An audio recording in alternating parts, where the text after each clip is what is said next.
नमस्कार दोस्तों। हमारे चैनल में आपका तहे दिल से स्वागत है। क्या आपने कभी सोचा है कि कुछ नहीं में ही सब कुछ छिपा हो सकता है? क्या आपने कभी यह कल्पना की है कि जिस दुनिया को हम अपनी आंखों से देखते हैं, जिसे हम ठोस, वास्तविक और स्थायी मानते हैं, वह शायद वैसी है ही नहीं जैसी दिखती है। आज हम एक ऐसे महान भारतीय दार्शनिक की अविश्वसनीय और रहस्यमयी दुनिया में प्रवेश करने वाले हैं, जिन्होंने अपने तर्कों से दुनिया भर के दर्शन को हिलाकर रख दिया था। एक ऐसा विचारक जिन्हें स्वयं बुद्ध के बाद बौद्ध धर्म का सबसे प्रभावशाली दार्शनिक माना जाता है, जिन्हें दूसरे बुद्ध की उपाधि दी गई। हम बात कर रहे हैं आचार्य नागार्जुन की। उनकी जीवनी सिर्फ एक व्यक्ति की कहानी नहीं है दोस्तों। यह तो तर्क, ज्ञान और शून्यता के उस गहरे सागर में गोता लगाने जैसा है, जहां पहुंचकर हमारी सभी धारणाएं टूट जाती हैं और हमें परम सत्य की एक झलक मिलती है। ये ऑडियो बुक आपको नागार्जुन के जीवन की उन रहस्यमयी कथाओं और उनके क्रांतिकारी दर्शन शून्यता की गहराइयों में ले जाएगी। हम जानेंगे कि कैसे एक साधारण बालक अपनी प्रखर बुद्धि से उस ज्ञान तक पहुंच गया जिसे पाना देवताओं के लिए भी दुर्लभ था। यह सिर्फ एक जीवनी नहीं, यह एक बौद्धिक रोमांच है जो आपके सोचने के तरीके को हमेशा के लिए बदल सकता है। तो क्या आप तैयार हैं उस परम सत्य का सामना करने के लिए, जो हमारी सोच से भी परे है? तो चलिए इस रोमांचक सफर की शुरुआत करते हैं। चैप्टर नंबर 1, रहस्यमयी जन्म और एक भविष्यवाणी।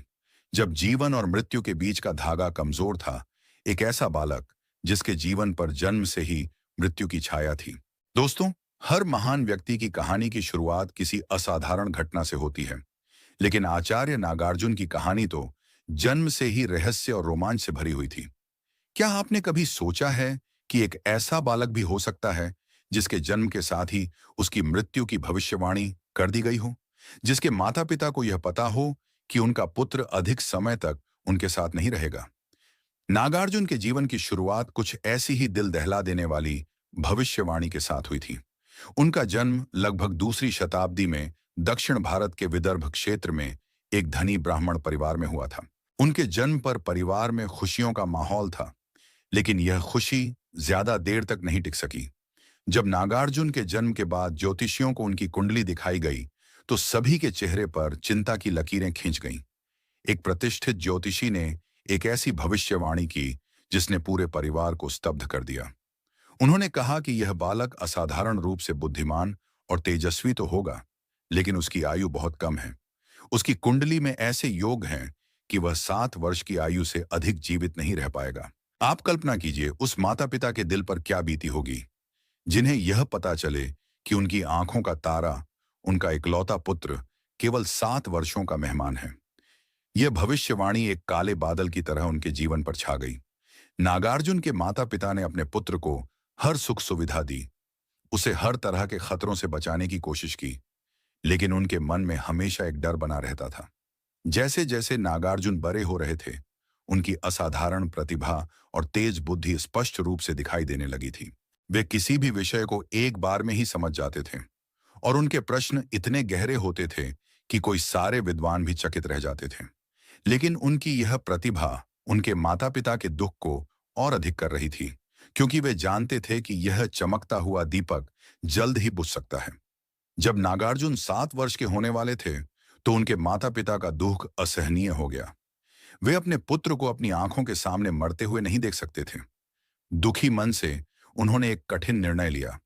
उन्होंने सोचा कि यदि उनका पुत्र घर से दूर चला जाए, तो शायद वे इस दुआ को सह पाएंगे।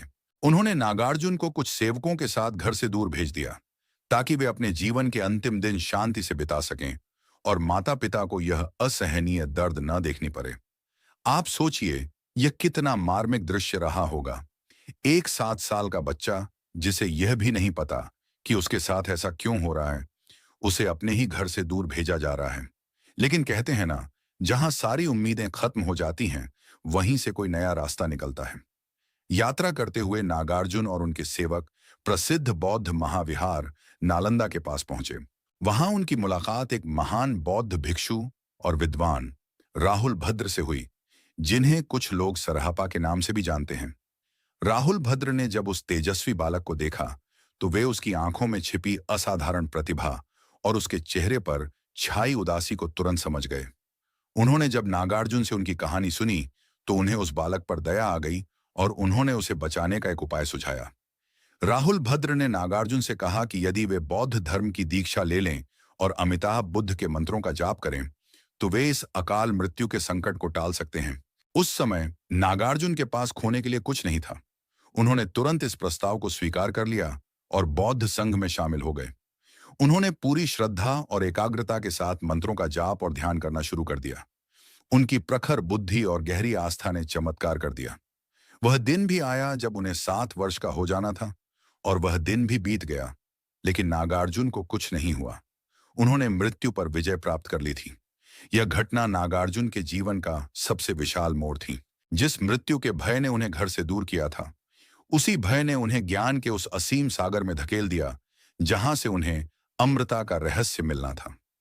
उन्होंने अपना पूरा जीवन नालंदा में रहकर बौद्ध दर्शन के अध्ययन और अभ्यास में समर्पित कर दिया। उनकी बुद्धि इतनी प्रखर थी कि उन्होंने जल्द ही त्रिपिटक यानी बौद्ध धर्म के 3 मुख्य ग्रंथ और अन्य सभी उपलब्ध दर्शनों में महारत हासिल कर ली। लेकिन उनकी ज्ञान की प्यास अभी शांत नहीं हुई थी।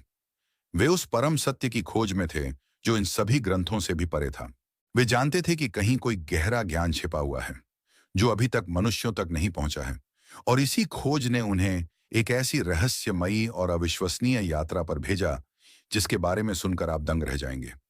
क्या आप जानते हैं कि वह यात्रा उन्हें कहां ले गई?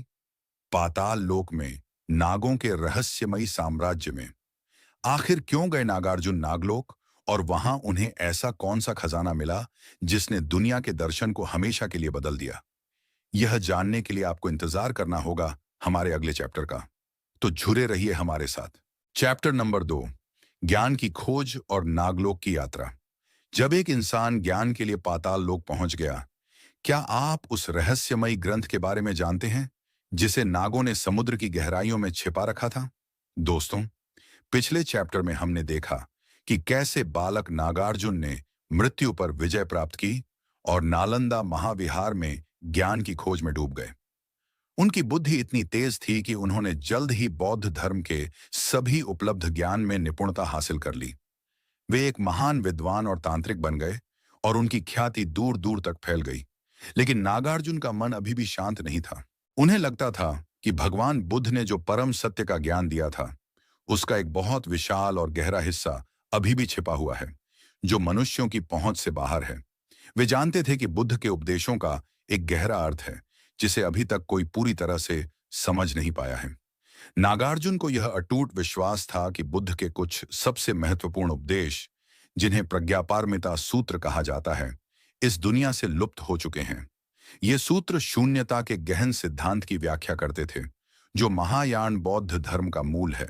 कथाओं के अनुसार भगवान बुद्ध ने यह गहन ज्ञान तो दिया था, लेकिन उस समय के लोग इस गहरे दर्शन को समझने के लिए तैयार नहीं थे। इसलिए इस ज्ञान को सुरक्षित रखने की जिम्मेदारी नागों को सौंपी गई थी। नाग, जो भारतीय पौराणिक कथाओं में सर्प जैसे दिव्य प्राणी हैं, उन्हें समुद्र की गहराइयों में रहने वाला और महान ज्ञान और शक्तियों का संरक्षक माना जाता है। उन्होंने इन अनमोल सूत्रों को अपने नागलोक में समुद्र की अतल गहराइयों में सैकड़ों वर्षों तक छिपा कर रखा था, इस इंतजार में कि कोई योग्य व्यक्ति आए और इस ज्ञान को वापस मनुष्यों तक ले जाए। नागार्जुन अपनी ध्यान की अवस्था में यह जान चुके थे कि यह खोया हुआ ज्ञान नागों के पास है।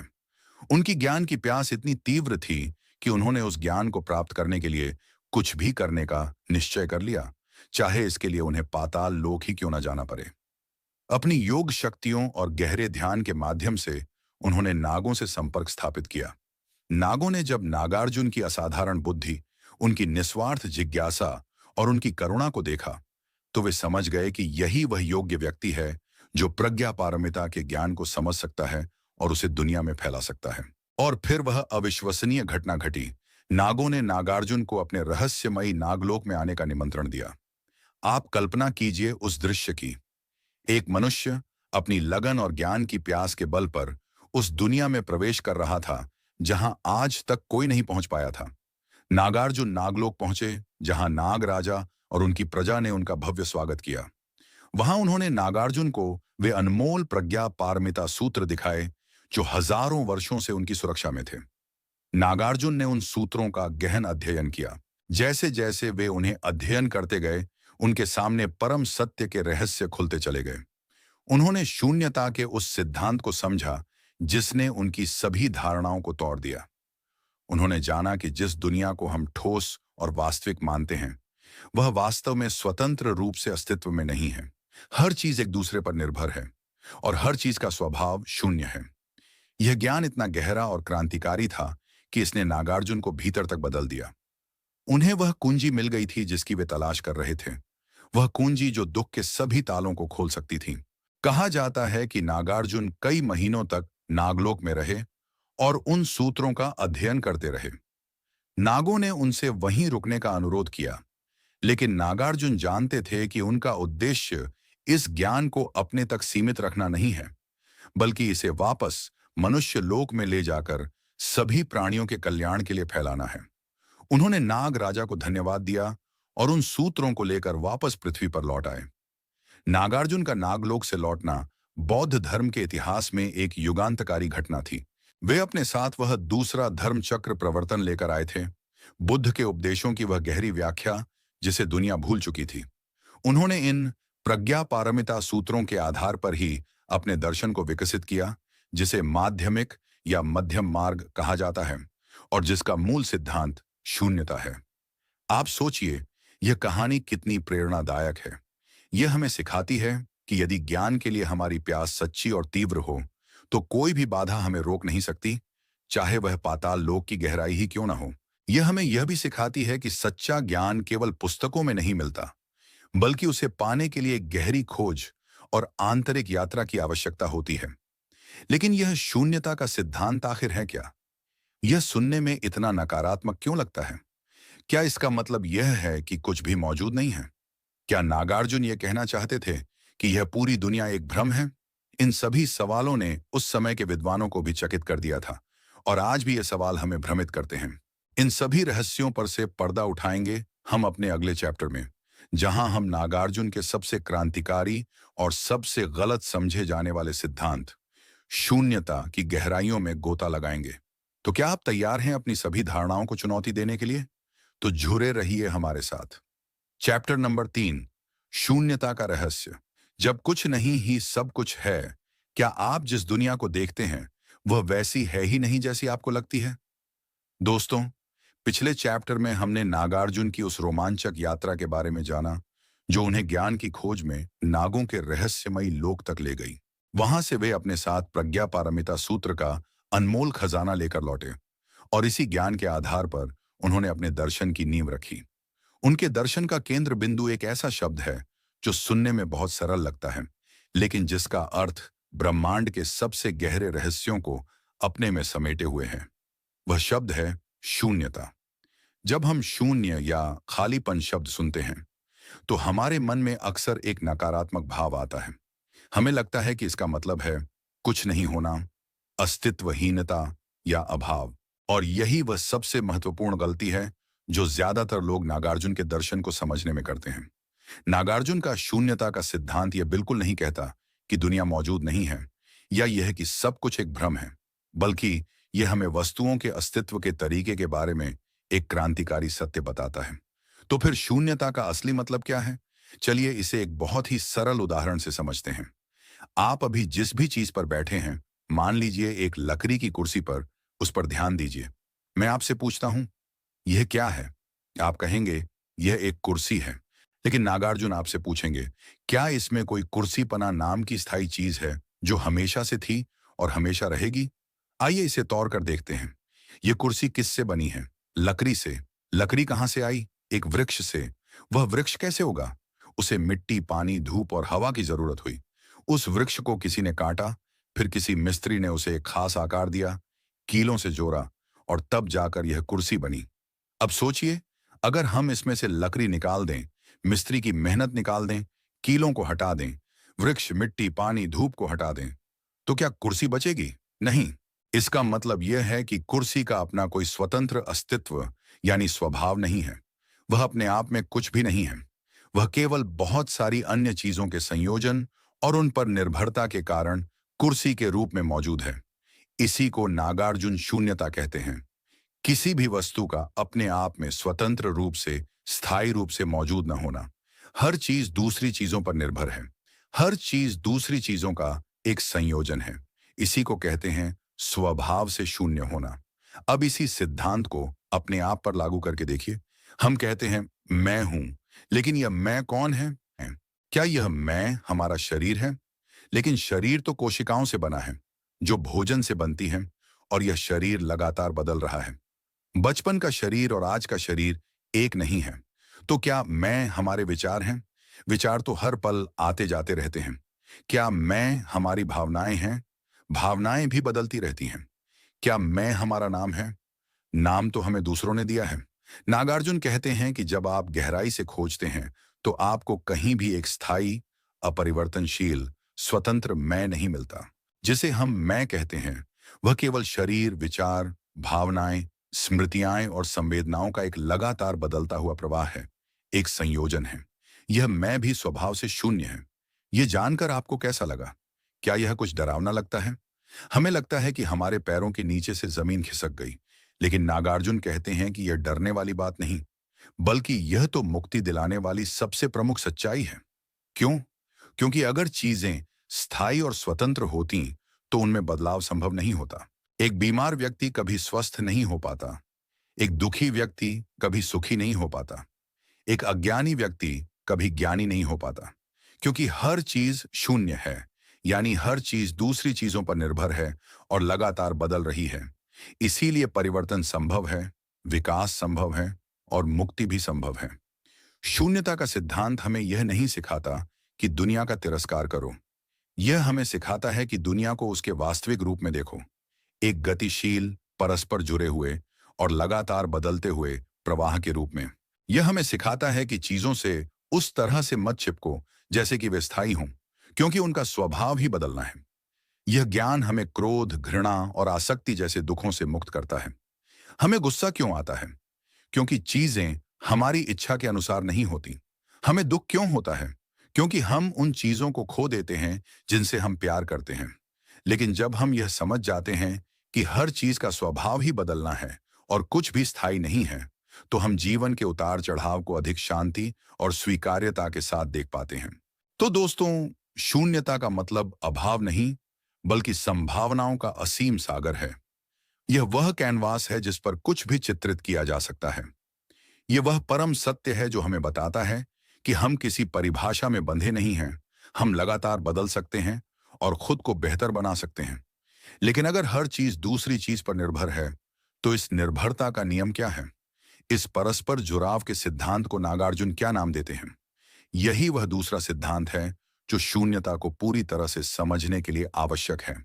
और इस सिद्धांत को जानने के लिए आपको इंतजार करना होगा हमारे अगले चैप्टर का, जहां हम नागार्जुन के दर्शन के दूसरे स्तंभ की खोज करेंगे। तो जुड़े रहिए हमारे साथ, क्योंकि रहस्य अभी और गहरा होने वाला है। चैप्टर नंबर 4, प्रतीत स्मुतपाद। जब हर चीज एक दूसरे से जुड़ी हो, क्या आप जानते हैं कि आपके एक विचार का असर पूरे ब्रह्मांड पर हो सकता है? दोस्तों, पिछले चैप्टर में हमने नागार्जुन के सबसे क्रांतिकारी सिद्धांत शून्यता को समझने का प्रयास किया। हमने जाना कि शून्यता का अर्थ कुछ नहीं होना नहीं, बल्कि किसी भी वस्तु का स्वतंत्र और स्थायी अस्तित्व न होना है। हर चीज दूसरी चीजों के संयोजन और उन पर निर्भरता के कारण ही अस्तित्व में है। लेकिन यह निर्भरता कैसे काम करती है? इस परस्पर जुड़ाव का नियम क्या है? इसी प्रश्न का उत्तर नागार्जुन अपने दूसरे महान सिद्धांत में देते हैं, जो शून्यता का ही दूसरा पहलू है। इस सिद्धांत का नाम है प्रतीत्य समुत्पाद, जिसका सरल भाषा में अर्थ है सापेक्ष या परस्पर आश्रित उत्पत्ति। यह शब्द सुनने में कुछ जटिल लग सकता है, लेकिन इसका अर्थ बहुत गहरा और सुंदर है। वास्तव में नागार्जुन कहते हैं कि जो प्रतीत्य समुत्पाद है, वही शून्यता है। ये दोनों एक ही सिक्के के दो पहलू हैं। प्रतीत स्मुत्पाद हमें बताता है कि कोई भी घटना या वस्तु शून्य में अकेले उत्पन्न नहीं होती। हर चीज अपने उत्पन्न होने के लिए कुछ कारणों और परिस्थितियों पर निर्भर करती है। जब वे कारण और परिस्थितियां मौजूद होती हैं, तो वह चीज उत्पन्न होती है, और जब वे कारण और परिस्थितियां नहीं रहती, तो वह चीज भी नहीं रहती। चलिए इसे बुद्ध के एक प्रसिद्ध उदाहरण से समझते हैं। इसके होने से यह होता है, इसके उत्पन्न होने से यह उत्पन्न होता है, इसके न होने से यह नहीं होता। इसके समाप्त होने से यह समाप्त हो जाता है। यह सिद्धांत पूरे ब्रह्मांड पर लागू होता है, एक छोटे से बीज से लेकर विशाल आकाश गंगाओं तक और हमारे अपने विचारों और भावनाओं तक। एक बीज से पौधा कैसे बनता है? बीज को मिट्टी, पानी, धूप और हवा की जरूरत होती है। इन सभी कारणों के एक साथ आने पर ही बीज अंकुरित होता है और पौधा बनता है। बीज अपने आप स्वतंत्र रूप से पौधा नहीं बन सकता। पौधे का अस्तित्व बीज, मिट्टी, पानी और धूप पर निर्भर है। बारिश कैसे होती है? जब सूरज की गर्मी से समुद्र का पानी भाप बनता है, वह भाप ऊपर जाकर ठंडी हवा के संपर्क में आती है, बादल बनते हैं और जब वे बादल भारी हो जाते हैं तो बारिश होती है। बारिश का अस्तित्व इन सभी घटनाओं की एक श्रृंखला पर निर्भर है। हमें गुस्सा क्यों आता है? शायद किसी ने हमारा अपमान किया, यानी कारण, या हमें वह चीज नहीं मिली जो हम चाहते थे, यानी कारण। उस घटना की हमारी व्याख्या यानी कारण और हमारे पिछले अनुभव यानी कारण मिलकर हमारे भीतर क्रोध की भावना को जन्म देते हैं।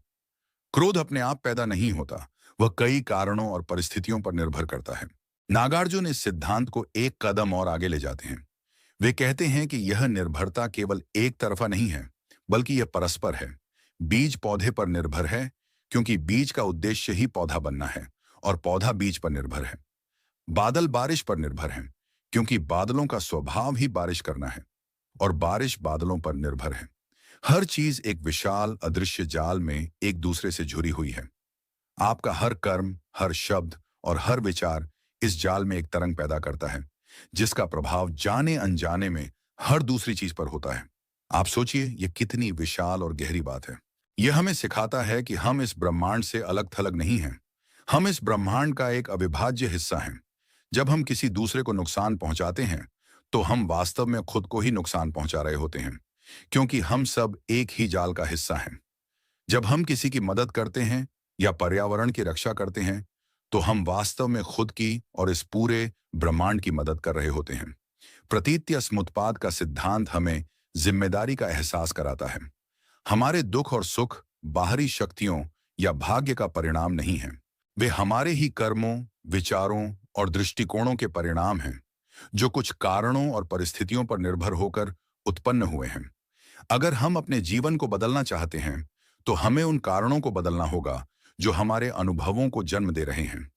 यदि हम क्रोध से मुक्ति चाहते हैं, तो हमें उन विचारों और दृष्टिकोणों को बदलना होगा जो क्रोध को जन्म देते हैं। यह सिद्धांत शून्यता को पूरी तरह से स्पष्ट कर देता है, क्योंकि हर चीज दूसरी चीज पर निर्भर है। इसीलिए किसी भी चीज का अपना स्वतंत्र, स्थायी स्वभाव नहीं हो सकता। और क्योंकि हर चीज स्वभाव से शून्य है, इसीलिए वह दूसरी चीजों पर निर्भर होकर उत्पन्न हो सकती है। यह एक सुंदर तार्किक चक्र है। तो दोस्तों, अगली बार जब आप किसी फूल को देखें, तो केवल फूल को ना देखें। उसमें सूरज की रोशनी, बारिश का पानी, मिट्टी के पोषक तत्व और उस माली की मेहनत को भी देखें जिसने उसे लगाया। जब आप अपने भीतर किसी भावना को उठता हुआ महसूस करें, तो उसे केवल एक भावना के रूप में न देखें, बल्कि उन सभी कारणों और विचारों को भी देखें जिन्होंने उसे जन्म दिया है। यह दृष्टि आपको दुनिया को एक नए नजरिए से देखने में मदद करेगी, एक ऐसे नजरिए से जहां सब कुछ जादुई रूप से एक दूसरे से जुड़ा हुआ है। लेकिन अगर सब कुछ इस तरह से जुड़ा हुआ है और स्थायी नहीं है, तो फिर हम अपने जीवन को कैसे जिएं? क्या सही है और क्या गलत है, इसका निर्णय कैसे करें? नागार्जुन हमें इन दो चरम सीमाओं, सब कुछ है और कुछ भी नहीं है, के बीच का एक रास्ता दिखाते हैं। और इसी रास्ते को जानने के लिए आपको इंतजार करना होगा हमारे अगले चैप्टर का, जहां हम नागार्जुन के मध्यम मार्ग की खोज करेंगे। तो जुड़े रहिए हमारे साथ, क्योंकि असली ज्ञान की यात्रा अब शुरू हो रही है। चैप्टर नंबर 5, मध्यम मार्ग, दो अतियों के बीच का संतुलन। क्या आप जीवन के दो किनारों के बीच का रास्ता खोज रहे हैं? दोस्तों, पिछले 2 चैप्टर्स में हमने नागार्जुन के दर्शन के 2 सबसे मुख्य स्तंभों, शून्यता और प्रतीत्य समुत्पाद, को समझा। हमने जाना कि कोई भी चीज अपने आप में मौजूद नहीं है, यानी शून्यता, बल्कि हर चीज दूसरी चीजों पर निर्भर होकर ही उत्पन्न होती है, यानी प्रतीत्य समुत्पाद। यह ज्ञान जितना गहरा है, उतना ही भ्रमित करने वाला भी हो सकता है। इसे सुनकर हमारे मन में 2 तरह के विचार आ सकते हैं। 2 ऐसी गलतियां जिन्हें करने से नागार्जुन हमें बार बार आगाह करते हैं, और इन्हीं दो गलतियों से बचने का जो रास्ता है, उसी को नागार्जुन मध्यम मार्ग कहते हैं। वास्तव में उनके दर्शन का नाम ही माध्यमिक है, जिसका अर्थ है मध्यम मार्ग का अनुयायी। तो ये दो गलतियां या दो अतिवादी छोर क्या हैं? पहला छोर है शाश्वतवाद। यह वह विश्वास है कि चीजें वास्तव में स्थायी रूप से और स्वतंत्र रूप से मौजूद हैं। यह मानना कि हमारे भीतर एक स्थायी अपरिवर्तनशील आत्मा या मैं है। यह मानना कि यह दुनिया ठोस और वास्तविक है और चीजें वैसी ही हैं जैसी वे दिखती हैं। यह हमारा सामान्य रोजमर्रा का दृष्टिकोण है। हम अपनी नौकरी, अपने रिश्तों, अपनी संपत्ति और अपनी पहचान को स्थायी मानकर उनसे चिपक जाते हैं, और जब वे बदलते हैं या खत्म हो जाते हैं तो हमें दुख होता है। नागार्जुन कहते हैं कि शून्यता का ज्ञान हमें इस पहले छोर से बचाता है। जब हम समझ जाते हैं कि सब कुछ अनित्य है, परस्पर निर्भर है और स्वभाव से शून्य है, तो हम इस शाश्वतवाद के भ्रम से मुक्त हो जाते हैं। लेकिन यहाँ एक दूसरा और भी खतरनाक छोर है, और वह है उच्छेदवाद या शून्यवाद। ये वह विश्वास है कि चूंकि सब कुछ शून्य है, इसलिए कुछ भी मौजूद नहीं है, कुछ भी मायने नहीं रखता। कोई नैतिकता नहीं है, कोई कर्म का नियम नहीं है, कोई सही या गलत नहीं है। अगर सब कुछ एक सपना ही है, तो फिर मैं कुछ भी कर सकता हूं, क्योंकि इसका कोई परिणाम नहीं होगा। ये एक बहुत ही खतरनाक और गलतफहमी से भरी सोच है। बहुत से लोग जब शून्यता के बारे में सुनते हैं, तो वे इसी निष्कर्ष पर पहुंच जाते हैं, और यह नागार्जुन के दर्शन की सबसे विशाल विकृति है। नागार्जुन कहते हैं कि उनका मध्यम मार्ग इन दोनों अतिवादी छोरों के बीच का रास्ता है। यह एक बहुत ही सूक्ष्म और संतुलित पथ है। मध्यम मार्ग यह नहीं कहता कि चीजें मौजूद हैं, यानी यह शाश्वतवाद होगा।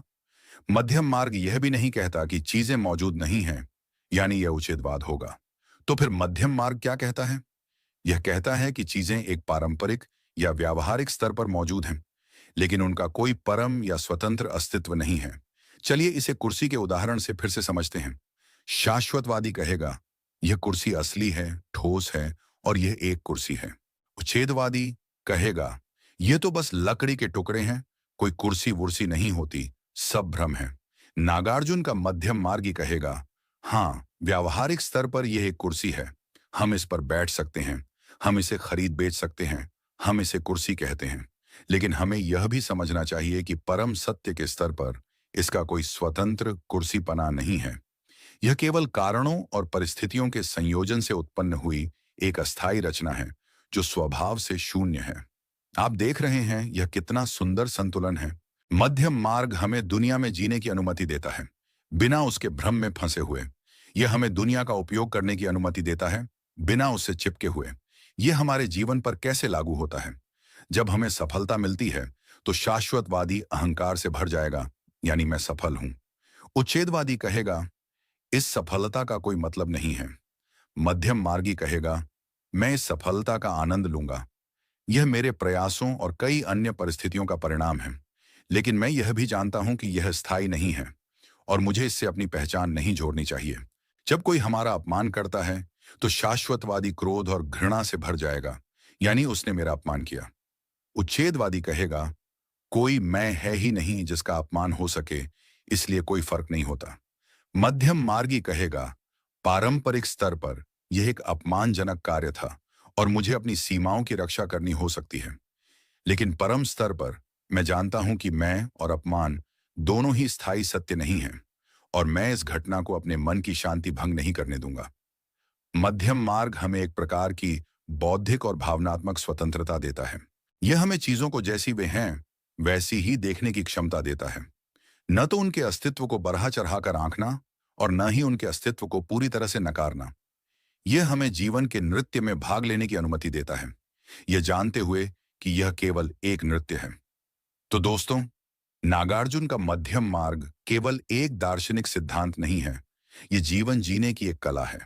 यह हमें सिखाता है कि कैसे हम इस दुनिया में पूरी तरह से शामिल हो सकते हैं और फिर भी इससे पूरी तरह से मुक्त रह सकते हैं। यह हमें संतुलन और विवेक का मार्ग दिखाता है।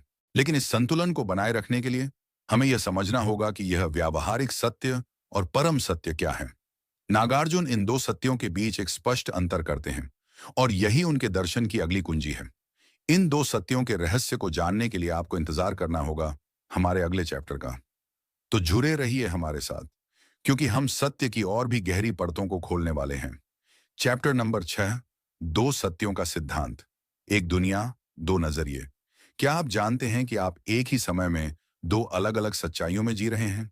दोस्तों, पिछले चैप्टर में हमने नागार्जुन के मध्यम मार्ग को समझा, जो शाश्वतवाद यानी सब कुछ है और उच्छेदवाद यानी कुछ भी नहीं है कि दो अतिवादी छोरों के बीच का संतुलन है। हमने जाना कि मध्यम मार्ग कहता है कि चीजें एक व्यावहारिक स्तर पर मौजूद हैं, लेकिन परम स्तर पर उनका कोई स्वतंत्र अस्तित्व नहीं है। इस सूक्ष्म संतुलन को और अधिक स्पष्ट करने के लिए नागार्जुन एक और शक्तिशाली सिद्धांत प्रस्तुत करते हैं, जिसे दो सत्यों का सिद्धांत कहा जाता है। यह सिद्धांत नागार्जुन के दर्शन को समझने के लिए सबसे महत्वपूर्ण कुंजियों में से एक है, और यह हमें सिखाता है कि हम अपने दैनिक जीवन को जीते हुए भी परम सत्य को कैसे समझ सकते हैं। नागार्जुन कहते हैं कि सत्य के दो स्तर हैं, या दुनिया को देखने के दो नजरिए हैं, सांवृतिक सत्य या पारंपरिक सत्य। यह हमारी रोजमर्रा की दुनिया का सत्य है। यह वह दुनिया है जिसे हम अपनी इंद्रियों के माध्यम से अनुभव करते हैं, जहां चीजें अलग अलग, ठोस और वास्तविक प्रतीत होती हैं। इस दुनिया में एक मेज है, एक कार है, आप हैं और मैं हूं। इस दुनिया में भाषा, नियम, सामाजिक मान्यताएं और नैतिकता काम करती है। यह वह सत्य है जो हमारे व्यावहारिक जीवन का आधार है। हम इसी सत्य के आधार पर व्यापार करते हैं, रिश्ते बनाते हैं और अपना जीवन जीते हैं। नागार्जुन इस सत्य को नकारते नहीं हैं। वे कहते हैं कि यह सत्य महत्वपूर्ण और आवश्यक है। पारमार्थिक सत्य या परम सत्य, यह परम वास्तविकता का सत्य है। यह वह सत्य है कि सभी चीजें जिन्हें हम पारंपरिक स्तर पर अलग अलग और ठोस मानते हैं, वे वास्तव में स्वभाव से शून्य हैं। उनका कोई स्वतंत्र, स्थायी अस्तित्व नहीं है। वे सभी एक दूसरे पर निर्भर होकर उत्पन्न हुई हैं, यानी प्रतीत स्मुत्पाद। इस परम सत्य के स्तर पर मेज, कार, आप और मैं जैसी कोई अलग अलग इकाइयां नहीं हैं। यहां केवल एक गतिशील, परस्पर जुड़ा हुआ और लगातार बदलता हुआ प्रवाह है। यह सत्य हमारी सामान्य बुद्धि और भाषा की पकड़ से परे है, और इसे केवल गहन प्रज्ञा और ध्यान के माध्यम से ही अनुभव किया जा सकता है। अब आप सोच रहे होंगे कि अगर दो अलग अलग सत्य हैं, तो क्या यह विरोधाभासी नहीं है? नागार्जुन कहते हैं, बिल्कुल नहीं। वे दोनों एक ही वास्तविकता को देखने के दो अलग अलग तरीके हैं। वे एक दूसरे का खंडन नहीं करते, बल्कि एक दूसरे के पूरक हैं। नागार्जुन एक बहुत ही महत्वपूर्ण बात कहते हैं। सांवृतिक सत्य का सहारा लिए बिना पारमार्थिक सत्य को नहीं समझा जा सकता, और पारमार्थिक सत्य को समझे बिना निर्वाण यानी मुक्ति को प्राप्त नहीं किया जा सकता। इसका क्या मतलब है? इसका मतलब है कि हम सीधे परम सत्य में छलांग नहीं लगा सकते। हमें अपनी यात्रा पारंपरिक सत्य से ही शुरू करनी होगी। हमें इस दुनिया में जीना होगा, भाषा का उपयोग करना होगा, नैतिक नियमों का पालन करना होगा। यह दुनिया एक नाव की तरह है। हमें नदी पार करने के लिए यानी मुक्ति पाने के लिए नाव यानी पारंपरिक दुनिया की आवश्यकता है। एक बार जब हम नदी पार कर लेते हैं, तो हम नाव को अपने सिर पर उठाकर नहीं घूमते, हम उसे छोड़ देते हैं। इसी तरह पारंपरिक सत्य हमें परम सत्य तक पहुंचने में मदद करता है, लेकिन परम सत्य को जानने के बाद हम पारंपरिक सत्य के भ्रम में नहीं फंसते।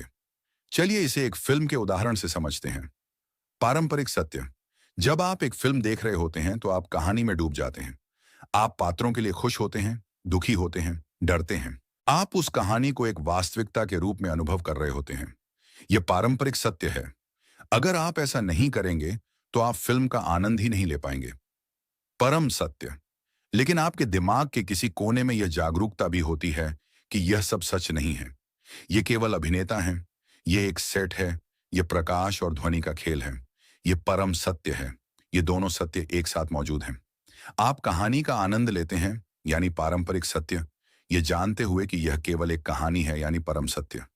यह जागरूकता आपको कहानी से बहुत ज्यादा भावनात्मक रूप से चिपकने से रोकती है। फिल्म खत्म होने पर आप महीनों तक रोते नहीं रहते, क्योंकि आप परम सत्य को जानते हैं। नागार्जुन कहते हैं कि जीवन भी ऐसा ही है। हमें अपने जीवन की कहानी में पूरी तरह से भाग लेना चाहिए। हमें प्यार करना चाहिए, काम करना चाहिए, सीखना चाहिए, यानी पारंपरिक सत्य। लेकिन हमें अपने भीतर यह गहरी जागरूकता भी बनाए रखनी चाहिए कि यह सब अनित्य है, परस्पर निर्भर है और स्वभाव से शून्य है, यानी परम सत्य। यह जागरूकता हमें जीवन के दुखों और आसक्तियों से मुक्त करती है। यह सिद्धांत हमें कट्टरता से भी बचाता है। यह हमें सिखाता है कि हमारे सभी विश्वास, सभी दर्शन, सभी धर्म पारंपरिक सत्य के स्तर पर उपयोगी उपकरण हो सकते हैं, लेकिन वे परम सत्य नहीं हैं। परम सत्य सभी शब्दों और अवधारणाओं से परे है। तो दोस्तों, दो सत्यों का यह सिद्धांत हमें एक बहुत ही संतुलित और व्यावहारिक जीवन जीने का मार्ग दिखाता है। यह हमें इस दुनिया में पूरी तरह से शामिल होने के लिए कहता है, लेकिन एक गहरी समझ और विवेक के साथ। यह हमें दुनिया से भागने के लिए नहीं, बल्कि दुनिया को उसके वास्तविक रूप में देखने के लिए कहता है। नागार्जुन ने अपने इन सभी गहन विचारों को एक महान ग्रंथ में संजोया, एक ऐसा ग्रंथ जिसने हजारों वर्षों तक एशिया के सबसे महान दिमागों को चुनौती दी है। उस ग्रंथ का नाम क्या था और नागार्जुन ने उसमें अपने तर्कों को कैसे प्रस्तुत किया? ये जानने के लिए आपको इंतजार करना होगा हमारे अगले चैप्टर का। तो जुड़े रहिए हमारे साथ, क्योंकि हम अब नागार्जुन की सबसे महान कृति के रहस्यों को खोलने जा रहे हैं। चैप्टर नंबर 7, मूलम मध्यम का कारिका। जब तर्कों से दुनिया को शून्य साबित कर दिया गया। क्या आप उस किताब के बारे में जानते हैं जिसने हर धारणा को तोड़ कर रख दिया? दोस्तों, हमारी इस यात्रा में अब तक हमने आचार्य नागार्जुन के दर्शन की नींव को समझा है। हमने शून्यता, प्रतीत स्मुत्पाद, मध्यम मार्ग और दो सत्यों के सिद्धांत को जाना। ये विचार इतने गहरे और क्रांतिकारी थे कि उन्हें दुनिया के सामने रखने के लिए एक असाधारण ग्रंथ की आवश्यकता थी। नागार्जुन ने अपने इन सभी विचारों को एक ऐसे ग्रंथ में पिरोया जो न केवल बौद्ध दर्शन का, बल्कि विश्व दर्शन के इतिहास का एक मील का पत्थर माना जाता है। उस ग्रंथ का नाम है मूल मध्यम का कारिका, जिसका सीधा सा अर्थ है मध्यम मार्ग पर मूल छंद। यह कोई साधारण किताब नहीं है दोस्तों। यह कोई कहानी या उपदेशों का संग्रह नहीं है। यह शुद्ध, कठोर और अकाट्य तर्क का एक किला है। इस ग्रंथ में नागार्जुन एक बौद्धिक योद्धा की तरह सामने आते हैं। वे अपने समय के सभी प्रमुख दार्शनिक सिद्धांतों, चाहे वे बौद्ध हों या गैर बौद्ध, को एक एक करके उठाते हैं और फिर अपनी तर्क की तलवार से उनके टुकड़े टुकड़े कर देते हैं। उनका उद्देश्य किसी नए सिद्धांत की स्थापना करना नहीं था, बल्कि यह दिखाना था कि हमारे सभी सिद्धांत, सभी अवधारणाएं जब गहराई से जांची जाती हैं, तो वे आंतरिक विरोधाभासों से भरी होती हैं और परम सत्य का वर्णन नहीं कर सकती। मूल मध्यम का कारिका लगभग 450 छंदों यानी कारिकाओं का एक संग्रह है, जो 27 अध्यायों में बंटा हुआ है। हर अध्याय एक विशेष विषय या अवधारणा की जांच करता है। नागार्जुन गति, समय, कारण, आत्मा, ईश्वर और यहां तक कि स्वयं बुद्ध और निर्वाण जैसी अवधारणाओं को भी अपनी तार्किक परीक्षा के कटघरे में खड़ा करते हैं। उनकी तर्क पद्धति को प्रसंग कहा जाता है, जिसका अर्थ है विरोधाभासी निष्कर्ष तक ले जाना। वे क्या करते हैं? वे अपने विरोधी के सिद्धांत को पहले स्वीकार कर लेते हैं। वे कहते हैं, ठीक है, चलिए एक पल के लिए मान लेते हैं कि आपकी बात सही है। और फिर वे उसी सिद्धांत के भीतर से तर्क करते हुए उसे एक ऐसे बेतुके या विरोधाभासी निष्कर्ष पर पहुंचा देते हैं जहां विरोधी को मानना होता है कि उसकी मूल धारणा ही गलत थी। यह एक तरह की बौद्धिक जुड़ो है, जहां वे विरोधी की ही शक्ति का उपयोग उसे गिराने के लिए करते हैं। चलिए एक उदाहरण देखते हैं। एक अध्याय गति पर है। हमारे लिए गति एक बहुत ही सामान्य बात है।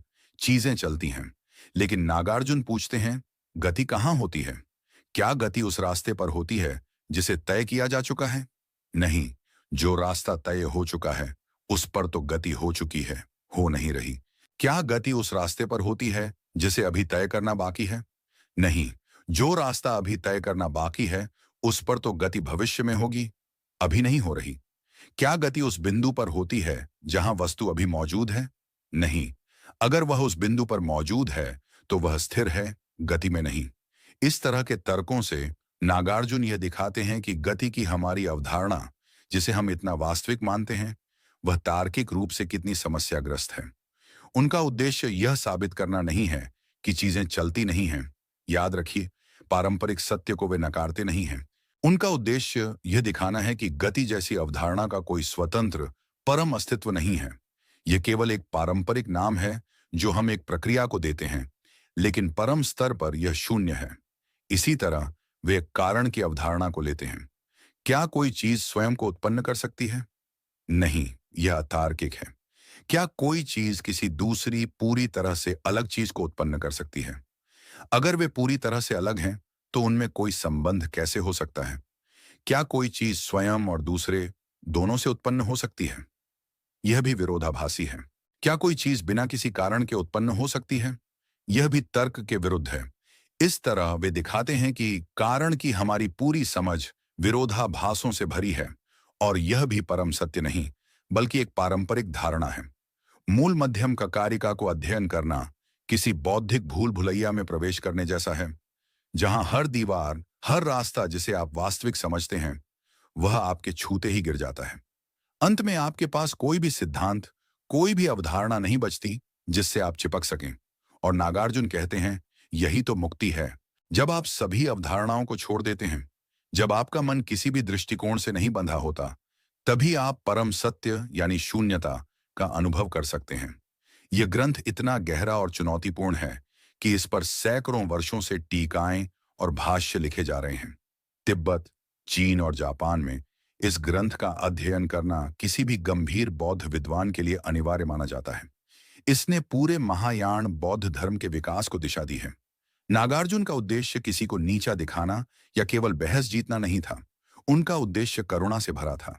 वे जानते थे कि हम अपनी ही बनाई हुई अवधारणाओं और विश्वासों के जाल में फंसकर दुख पाते हैं। मूल मध्यम ककारिका उस जाल को काटने वाली एक तेज तलवार है। यह हमें सिखाती है कि हमें अपने विचारों को, अपनी मान्यताओं को, यहां तक कि अपने सबसे पवित्र विश्वासों को भी अंतिम सत्य नहीं मान लेना चाहिए। हमें हमेशा प्रश्न पूछने और सत्य की गहराई में जाने के लिए तैयार रहना चाहिए। तो दोस्तों, मूलम मध्यमा ककारिका हमें यह दिखाती है कि सच्चा ज्ञान कुछ नया पाने में नहीं, बल्कि जो हमने पकड़ रखा है उसे छोड़ने में है। यह बौद्धिक विनय का एक महान पाठ है। लेकिन जब नागार्जुन इतने शक्तिशाली तर्कों के साथ दूसरे दर्शनों को चुनौती दे रहे थे, तो क्या उन दर्शनों ने चुपचाप उनकी बात मान ली, या फिर भारतीय दर्शन के इतिहास में एक महान बौद्धिक संग्राम छिड़ गया? यह जानने के लिए आपको इंतजार करना होगा हमारे अगले चैप्टर का। तो जुड़े रहिए हमारे साथ। चैप्टर नंबर 8, वाद विवाद और प्रभाव। जब नागार्जुन ने पूरे भारत के दर्शन को चुनौती दी, एक ऐसा बौद्धिक योद्धा जिसके तर्कों के सामने कोई टिक न सका। दोस्तों, पिछले चैप्टर में हमने नागार्जुन के महान ग्रंथ मूल मध्यम ककारिका के बारे में जाना, जो शुद्ध तर्क की एक ऐसी तलवार है जो हर अवधारणा को काट देती है। अब आप कल्पना कीजिए, उस समय के भारत का बौद्धिक माहौल कैसा रहा होगा। वह एक ऐसा दौर था जब भारत में दर्शन अपने शिखर पर था। न्याय, वैशेषिक, सांख्य, योग, मीमांसा जैसे कई शक्तिशाली दार्शनिक स्कूल मौजूद थे, और बौद्ध धर्म के भीतर भी कई अलग अलग मत थे। हर स्कूल अपने सिद्धांतों को परम सत्य मानता था और दूसरों के सिद्धांतों का खंडन करने के लिए हमेशा तैयार रहता था। यह वाद विवाद और शास्त्रार्थ का स्वर्ण युग था, और ऐसे माहौल में आचार्य नागार्जुन अपने शून्यता के क्रांतिकारी दर्शन के साथ सामने आए। उन्होंने केवल एक या दो स्कूलों को नहीं, बल्कि उस समय के लगभग हर दार्शनिक सिद्धांत को चुनौती दी। उन्होंने कहा कि आपके सभी सिद्धांत, चाहे वे आत्मा के अस्तित्व की बात करें या ईश्वर की, चाहे वे परमाणुओं से सृष्टि की रचना की बात करें या प्रकृति से, वे सभी आंतरिक विरोधाभासों से भरे हैं और परम सत्य का वर्णन नहीं कर सकते। आप सोच सकते हैं कि इससे भारतीय दर्शन के क्षेत्र में कितना विशाल तूफान आ गया होगा। नागार्जुन ने अपने वाद विवादों में मुख्य रूप से हिंदू दर्शन के न्याय, वैशेषिक और सांख्य स्कूलों और बौद्ध धर्म के ही सर्वास्तिवाद स्कूल को निशाना बनाया। न्याय वैशेषिक स्कूल का मानना था कि यह दुनिया स्थायी परमाणुओं से बनी है और आत्मा, ईश्वर जैसी स्थायी सत्ताएं मौजूद हैं। नागार्जुन ने अपने तर्कों से यह दिखाया कि परमाणु की अवधारणा तार्किक रूप से टिक नहीं सकती। अगर परमाणु के हिस्से हैं तो वह अविभाज्य कैसे हो सकता है, और अगर उसके हिस्से नहीं हैं तो कई परमाणु मिलकर कोई विशाल चीज कैसे बना सकते हैं। उन्होंने आत्मा और ईश्वर जैसी स्थायी सत्ताओं की अवधारणा को भी इसी तरह तार्किक रूप से खंडित कर दिया।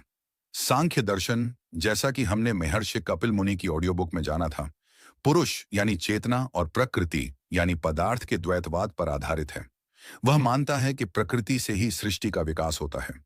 नागार्जुन ने पूछा, अगर प्रकृति और पुरुष दो पूरी तरह से अलग और स्वतंत्र सत्ताएं हैं, तो वे एक दूसरे के साथ संपर्क कैसे कर सकती हैं? उनके बीच कोई संबंध कैसे स्थापित हो सकता है जिससे सृष्टि का विकास हो? इस तरह के प्रश्नों से उन्होंने सांख्य के मूल आधार को ही हिलाकर रख दिया। बौद्ध धर्म के भीतर ही एक बहुत प्रभावशाली स्कूल था, सर्वास्तिवाद।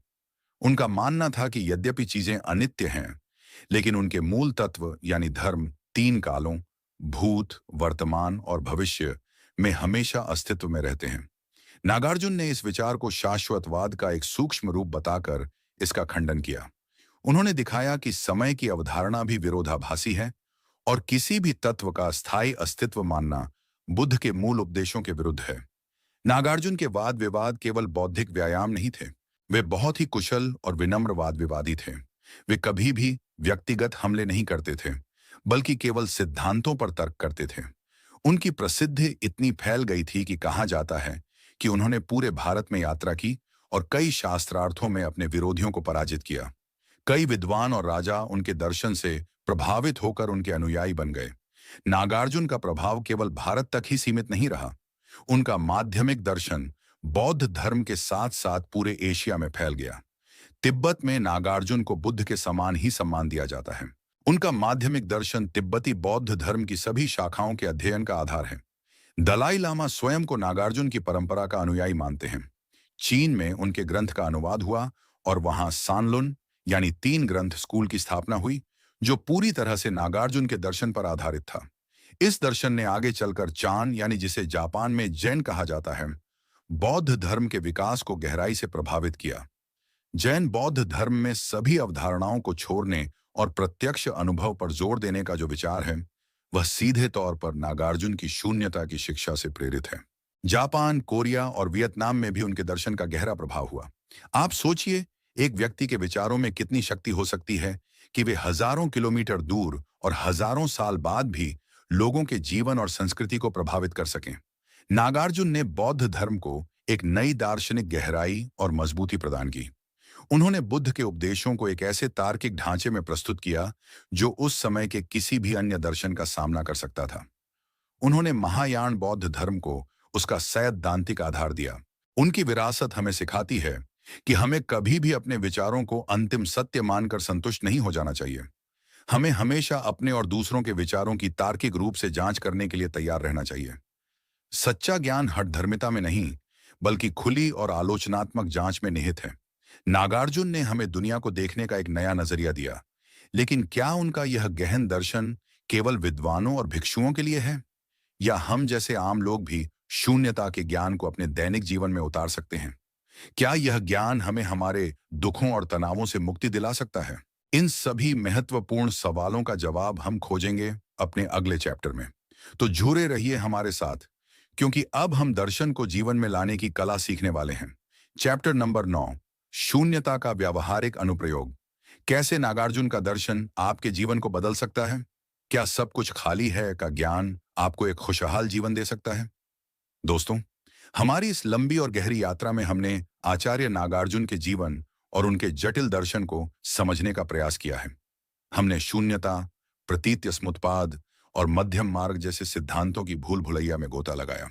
यह सब सुनकर शायद आपको लग रहा होगा कि यह दर्शन बहुत ही बौद्धिक, बहुत ही अमूर्त है और इसका हमारे रोजमर्रा के जीवन, हमारी नौकरी, हमारे रिश्तों और हमारी चिंताओं से क्या लेना देना। लेकिन दोस्तों, यहीं पर नागार्जुन की महानता छिपी है।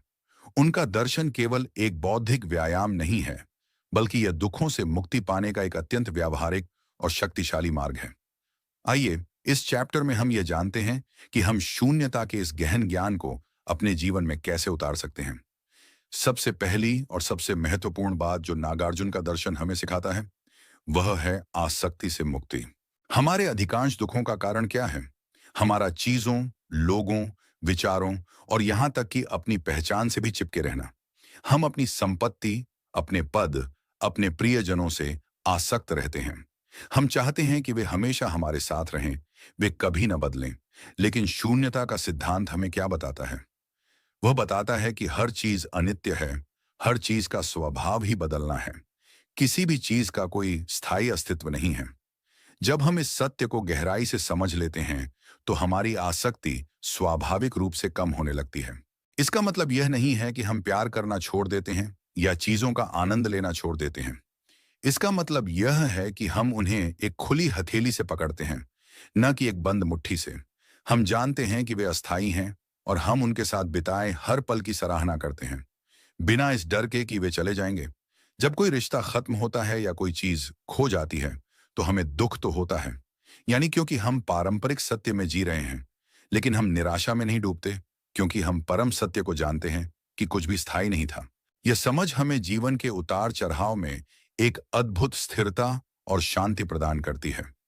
दूसरी व्यावहारिक सीख है क्रोध और घृणा पर विजय। हमें गुस्सा क्यों आता है? क्योंकि कोई हमारी उम्मीदों के अनुसार व्यवहार नहीं करता, या कोई हमारे मैं को चोट पहुंचाता है। नागार्जुन का दर्शन हमारे इस मैं या अहंकार की जड़ों पर ही प्रहार करता है।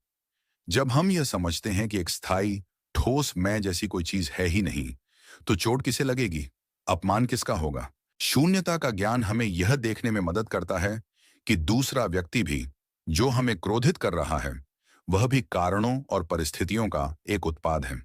वह भी अपने विचारों, अपनी भावनाओं और अपने दुखों से मजबूर होकर वैसा व्यवहार कर रहा है।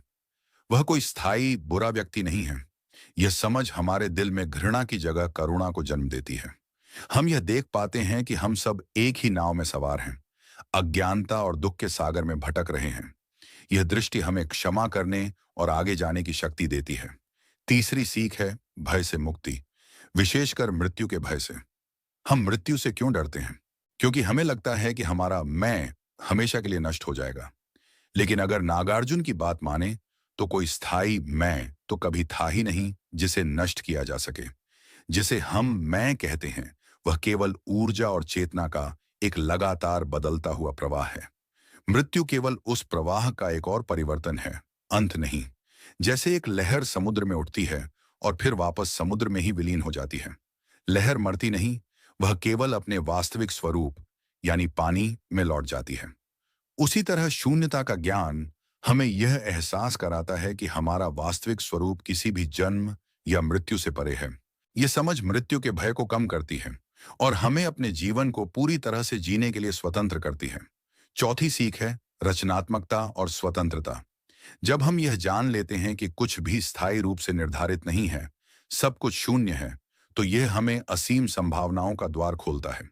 हम अपनी पुरानी आदतों, अपनी सीमित करने वाली मान्यताओं यानी मैं ऐसा ही हूं और सामाजिक दबावों से मुक्त हो जाते हैं। हम ये महसूस करते हैं कि हम अपने जीवन को नए तरीकों से बना सकते हैं।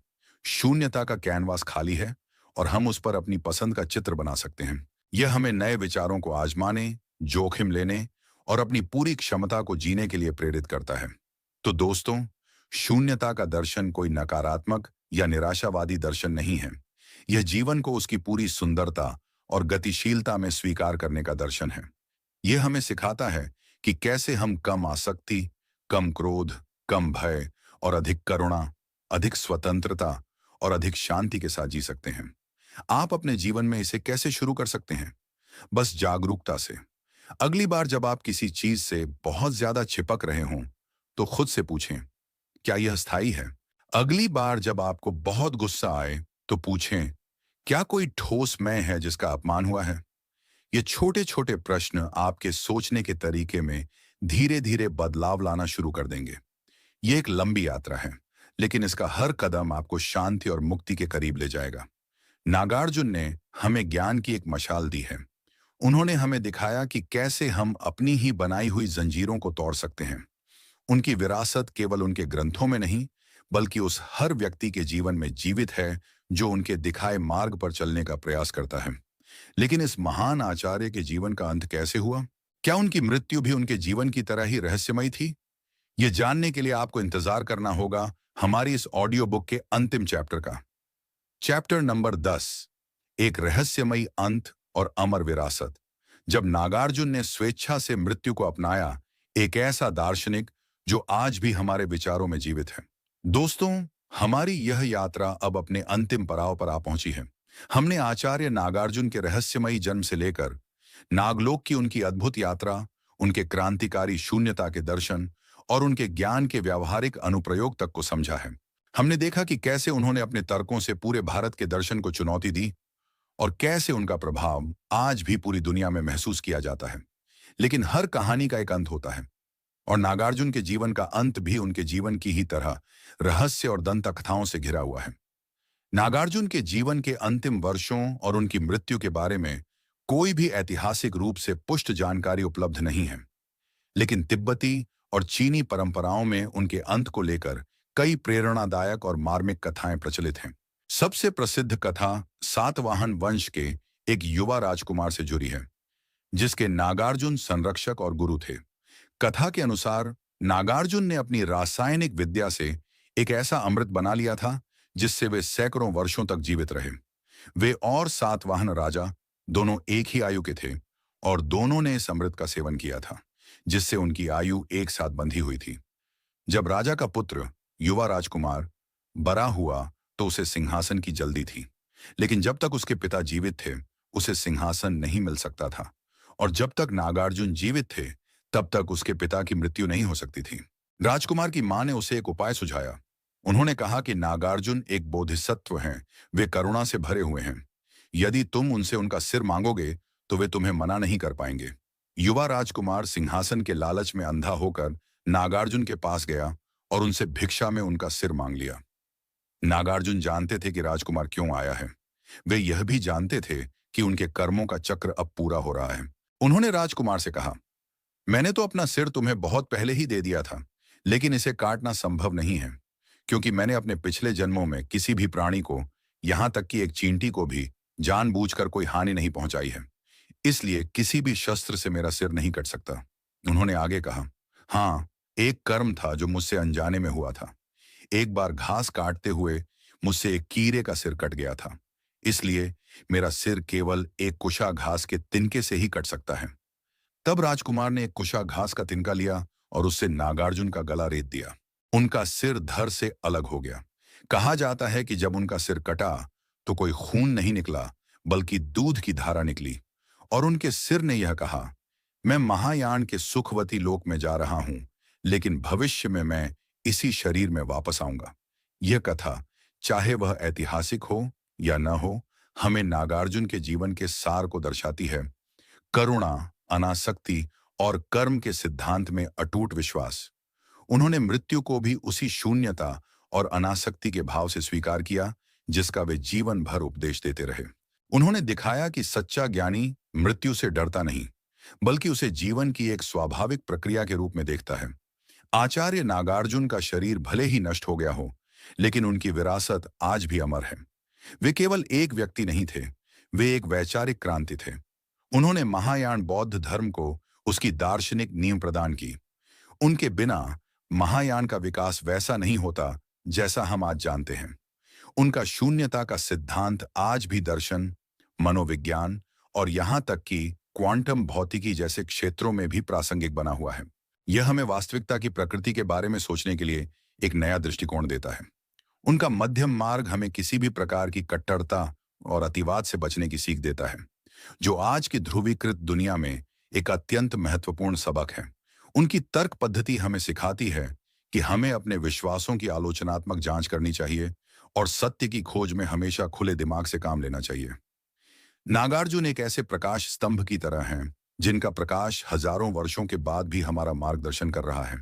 उन्होंने हमें सिखाया कि सच्ची स्वतंत्रता बाहरी दुनिया में नहीं, बल्कि हमारे अपने मन को समझने और उसे उसकी अवधारणाओं के जाल से मुक्त करने में है। उन्होंने हमें दिखाया कि जब हम यह महसूस करते हैं कि कुछ नहीं है, तभी हम वास्तव में सब कुछ पा सकते हैं। उनकी कहानी हमें प्रेरित करती है कि हम भी अपने जीवन में ज्ञान, तर्क और करुणा का मार्ग अपनाएं। वे एक ऐसे बौद्धिक योद्धा थे जिन्होंने हमें अपनी ही बनाई हुई मानसिक जेलों से आजाद होने का रास्ता दिखाया। और इसी के साथ दोस्तों, हम आज इस अद्भुत यात्रा के अंत पर पहुंचते हैं। इस प्रेरणादायक जीवनी के आधार पर हमने साथ मिलकर यह जाना कि कैसे आचार्य नागार्जुन ने अपने प्रखर तर्कों और गहन प्रज्ञा से वास्तविकता की हमारी समझ को हमेशा के लिए बदल दिया। हमने उनके शून्यता के क्रांतिकारी सिद्धांत को समझा, जो हमें सिखाता है कि कुछ भी स्थायी और स्वतंत्र नहीं है, और इसी समझ में सच्ची मुक्ति छिपी है। मुझे उम्मीद है कि इस ऑडियो बुक के जरिए हमने जो कुछ भी सीखा है वह सिर्फ सुनने तक ही सीमित नहीं रहेगा, बल्कि आपके जीवन का मार्गदर्शन भी करेगा। याद रखिएगा, यह ज्ञान केवल जानकारी नहीं है, बल्कि आपके भीतर की अपार क्षमता को जगाने की कुंजी है। यह हमें सिखाता है कि हमारे दुख हमारी अपनी आसक्ति और अज्ञानता का परिणाम है, और हमारे पास उनसे मुक्त होने की शक्ति भी है। ये ऑडियो बुक आपको यह सिखाती है कि कैसे वस्तुओं और घटनाओं के वास्तविक स्वरूप को समझकर हम आसक्ति, क्रोध और भय से मुक्त हो सकते हैं। ये हमें मध्यम मार्ग पर चलना सिखाती है, जहां हम दुनिया में रहते हुए भी उसके भ्रम में नहीं फंसते। लेकिन सबसे महत्वपूर्ण, यह आपको यह भी सिखाती है कि आप किसी भी परिस्थिति से परे हैं, क्योंकि आपकी वास्तविक प्रकृति इन सब से अप्रभावित है। अब जब आप इस ऑडियो बुक को सुनना समाप्त कर रहे हैं, तो मैं आपसे एक अनुरोध करना चाहता हूं। इन सिद्धांतों को याद रखें, इन पर विचार करें और इन्हें अपने दैनिक जीवन में लागू करने का प्रयास करें। और हमेशा याद रखें, आपके भीतर असीम शक्ति है और आप जो भी चाहें पा सकते हैं, परम शांति और मुक्ति भी। आपके इस बहुमूल्य समय के लिए और इस यात्रा में मेरे साथ जुड़ने के लिए दिल से धन्यवाद। मैं उम्मीद करता हूं कि आपको यह ऑडियो बुक पसंद आई होगी और इसने आपको अपने मन की शक्ति और नियंत्रण के बारे में कुछ नया सीखने को मिला होगा। अगर आपको यह ऑडियो बुक पसंद आई तो इसे लाइक करें, अपने दोस्तों और परिवार के साथ साझा करना ना भूलें, ताकि वे भी इस ज्ञान का लाभ उठा सकें। और हाँ, हमारे चैनल को सब्सक्राइब करना बिल्कुल ना भूलें, ताकि आपको ऐसी ही और प्रेरणादायक और ज्ञानवर्धक ऑडियो बुक्स मिलती रहें। और हाँ, अपनी प्रतिक्रिया हमें कमेंट में जरूर बताएं। आपके विचार और सुझाव हमारे लिए बहुत ही ज्यादा महत्वपूर्ण हैं और हमें भविष्य में और भी बेहतर ऑडियो बुक्स बनाने में मदद करेंगे। तो कृपया कमेंट सेक्शन में अपनी राय जरूर दें। हम जल्द ही एक और नई ऑडियो बुक के साथ वापस आएंगे। तब तक के लिए अपना ख्याल रखिए, सीखते रहिए और हमेशा अपने लक्ष्यों की ओर आगे बढ़ते रहिए। याद रखें, आपके सपने सच हो सकते हैं।